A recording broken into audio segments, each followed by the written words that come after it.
उस समय शिखर जी शास्त्र सिद्ध क्षेत्र के अनुभव के मुख से सुनते हैं। आदरणीय श्री शाह। बोलो शिखर जी सिद्ध क्षेत्र की जय। कालिका श्री समिति मती माता जी की जय। आज मैं आपको बताने वाला हूँ कि मैंने शिखर जी की जो यात्रा की उसमें मैंने क्या क्या अनुभव किए। जब मैं सबसे पहली बार शिखर जी गया था और वो मैं पर्यूषण के 14 तारीख को निकला था और शिखर जी पहुंचा पारसनाथ रेलवे स्टेशन पे। वहां पे पहुंचने के बाद मन में इतना उत्साह होता है कि कब शिखर जी की वंदना करेंगे, कब भगवान के दर्शन करेंगे, कैसा होगा शिखर जी। पहले तो केवल सिर्फ फोटो को ही देखने मिलता था या तो सुनने में मिलता था, और कभी छोटा था तभी किया था इसलिए याद नहीं। तो इतना उत्साह था मुझे कि मैं कब करूँगा वंदना। उसके बाद जब सुबह उठ के वंदना करने जाते हैं, ऐसा मन में होता है कि यह तो पहाड़ हम आसानी से चढ़ जाएंगे, कोई बड़ी बात नहीं है। पर जब पहाड़ चढ़ते हैं और गंधर्व नाला भी आने में वक्त लगता है, तो चढ़ते चढ़ते ऐसा मन में होता है कि हे भगवान अब तो कितना ऊपर जाना है, आप तो इतने में चढ़ते नहीं थक गए, आप इतना ऊपर क्यों गए, थोड़ा नीचे आ जाते हमारी मदद होती। ऐसे उसके बाद जब गंधर्व नाला आता है, अंदर से थोड़ा सा होता है कि अब तो पहाड़ कम ही बचा है। गंधर्व नाला, सीता नाला के बाद तो पानी पिया नहीं और खाना भी नहीं खाया था। तो ऐसा होता है कि मैं खाना कब खाऊंगा, कब भूख लगेगी, नहीं तो मेरे से पहाड़ चढ़ा ही नहीं जाने वाला है। तब फिर मैं मेरी बड़ी मम्मी के साथ में चल रहा था, तो उन्होंने बोला मुझे कि तू इतना पहाड़ चढ़ चुका है, चौपड़ा कुंड भी लगभग आ ही चुका है, तो गौतम गंधर्व स्वामी के दर्शन के बाद ही पानी पी लेना। यह सुन के थोड़ी सी शक्ति आती है ऐसा लगता है, और जल्दी जल्दी से गौतम गंधर्व स्वामी के टोक तक पहुंच जाते हैं। टोक पे पहुंचने के बाद जब गौतम गंधर्व स्वामी के दर्शन करते हैं, उनके भाव से दर्शन करते हैं, और उसके बाद यह सोचते हैं कि हे भगवान आप तो कितने साधुओं के साथ सिद्ध हुए हो, मैं भी आपकी ही तरह सिद्ध को प्राप्त करते हैं। उसके दर्शन करते हैं, उन्हें अर्घ्य चढ़ाते हैं, उसके पश्चात उनकी परिक्रमा करते हैं। फिर वहां से जाते जाते आगे जब चंद्र प्रभु स्वामी की टोक आती है, तो पहले तो यही सुना था कि चंद्र प्रभु स्वामी की टोक दूर है और पार्श्वनाथ स्वामी की टोक बिल्कुल आपस में बहुत दूर है। सुनने में तो ऐसे ही लगता था कि कोई ज्यादा दूर नहीं होगी, बस अपन थोड़ी देर में चलेंगे आ जाएगा। और जब अपन देखते हैं कि यहाँ पे इतनी दूर है चंद्र प्रभु टोक, देख के हो जाता है हे भगवान आप क्यों डोंगरे पे चले गए, पहाड़ पे जाते हैं। फिर चंद्र प्रभु टोक करने के बाद जब ऋषभनाथ भगवान के पास जाते हैं, उनके दर्शन करते हैं, तो देखते हैं कि इनके चरण तो सबसे बड़े चरण हैं, और तथा अभी इस पंचम काल में कोई भी पंचधाम नहीं कर सकता है। पंचधाम क्योंकि कैलाश पर्वत है, वो मानसरोवर के पीछे आता है जैसा जैन शासन में बताया गया है, और उधर अभी नहीं जाया सकता। और जिसे अभी अपन कैलाश मानते हैं जो भारत में है, वो असली कैलाश नहीं है, जिस कारण से हम केवल 4 धाम की ही यात्रा कर सकते हैं। 5वां धाम करना मतलब ना के बराबर है। और उसके बाद जब वो उनके दर्शन करते हैं तो यह मन में भाव रखते हैं कि हे भगवान हम तो अष्टापद में ही आके आपके दर्शन कर रहे हैं, अभी हम शिखर जी नहीं, अभी हम अष्टापद ही है। और दर्शन करने के बाद आगे चलते चलते अनंतनाथ भगवान आते हैं, शीतलनाथ भगवान आते हैं, उनके दर्शन करते हैं, और फिर अभिनंदननाथ स्वामी की टोक आती है। उसमें आश्चर्य की बात यह है कि वहाँ बहुत बंदर है और उनका चिन्ह भी बंदर ही है। और उनके दर्शन करने के बाद जब जल मंदिर आता है, और जल मंदिर के बाद ऊपर पार्श्वनाथ पे वापस से चढ़ने का जो रास्ता आता है, उधर जो चढ़ाई है उसको चढ़ते चढ़ते गीत याद आता है, पार सरे तेरी कठिन डगरी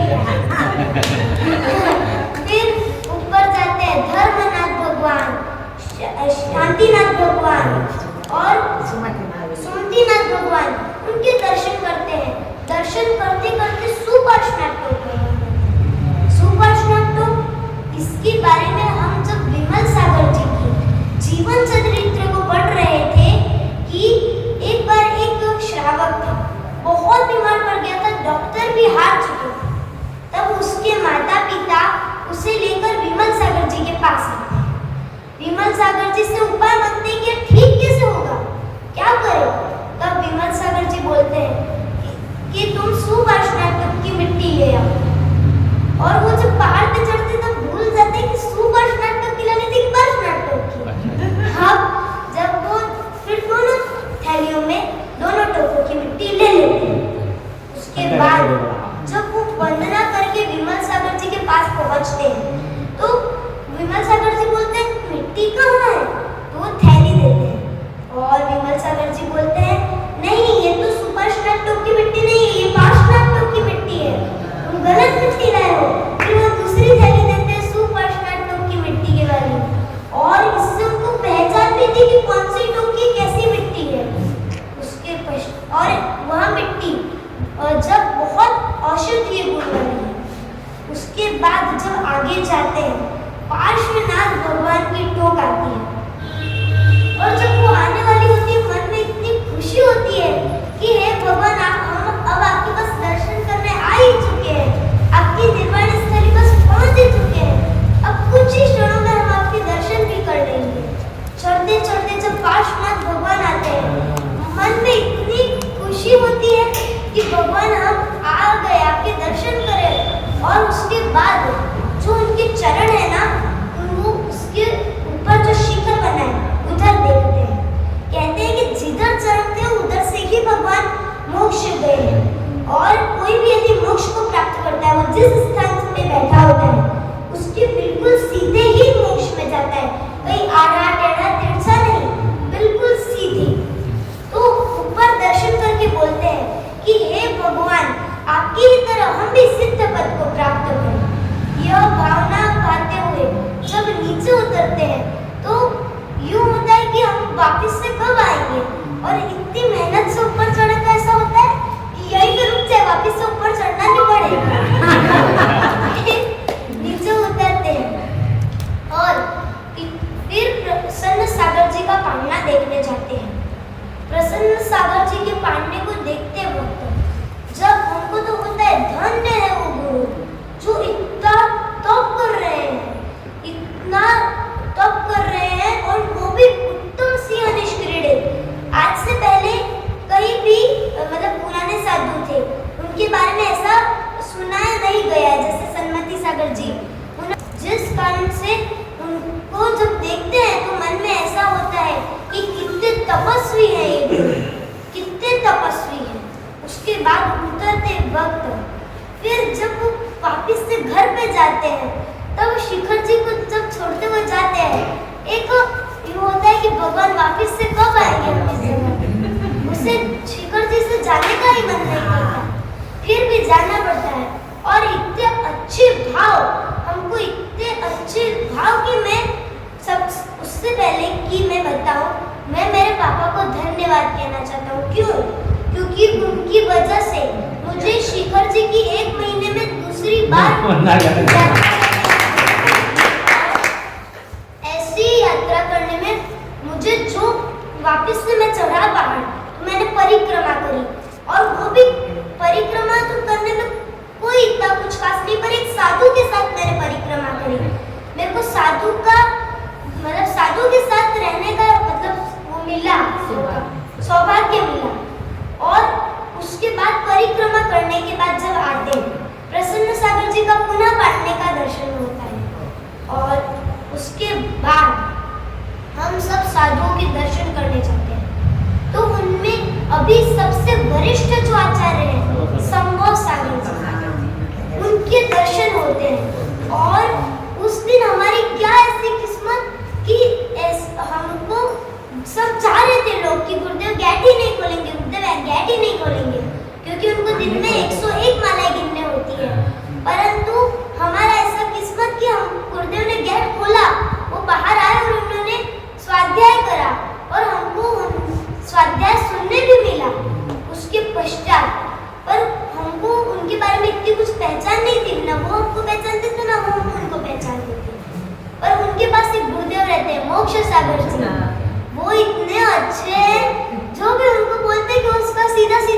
दे देते हैं और इतने मजाक करते हैं, आनंद आता है।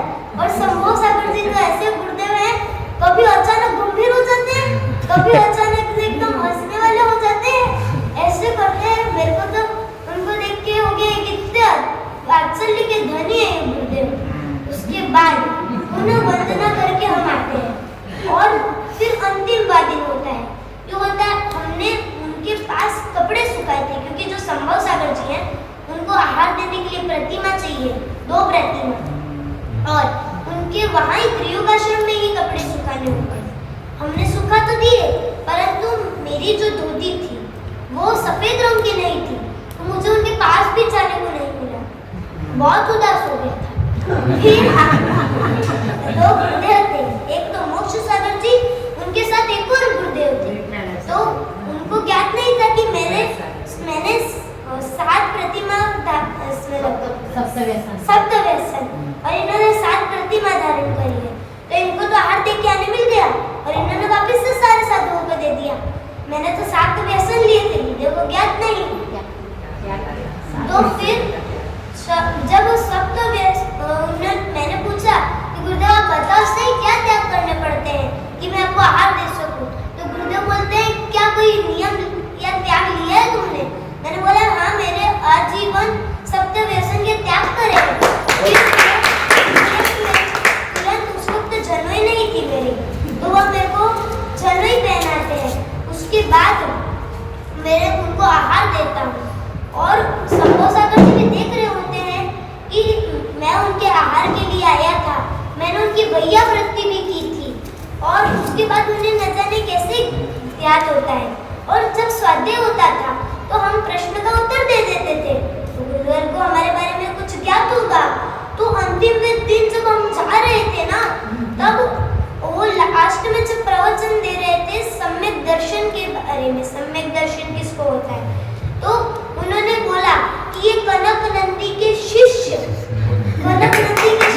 यहाँ पे बैठे हैं क्योंकि कनक नंदी जी के पास कुछ सीख के आए हैं। और ऐसा बोलते ही हमारे मन में ऐसा हो जाता है कि एक वरिष्ठ, सबसे वरिष्ठ आचार्य ने हमारे बारे में ऐसा कहा।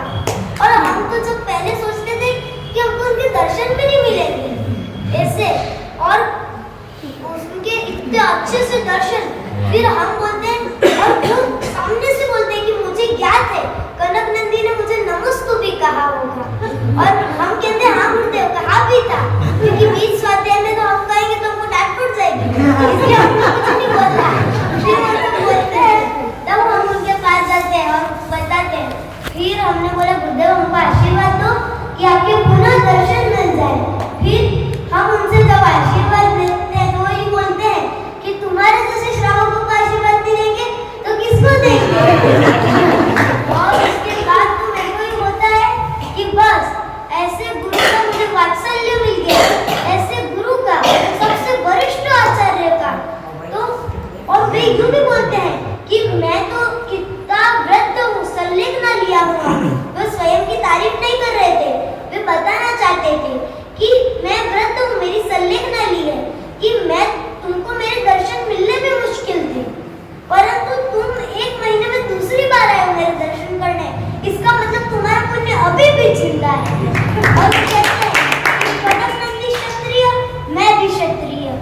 और ऐसा, और एक वस्तु देखिए, मैं आश्चर्यचकित हो जाता हूँ कि हम भी ऐसा नहीं कर सकते कि हाथ के बल खड़े नहीं हो सकते। वो गुरुदेव हाथ के बल खड़े भी हो जाते हैं। शंभू सागर जी, हमको देख के ऐसा होता है कि ये कितने मतलब शक्तिशाली है और हम तो इनके सामने कुछ नहीं है। और उनको देखने के बाद हम उनसे आशीर्वाद लेने के बाद जाते हैं और फिर जब शिखर जी को छोड़ते हैं, होता है भगवान वापस से हमको वापस से बुला देना, जैसे आपने अभी बुलाया।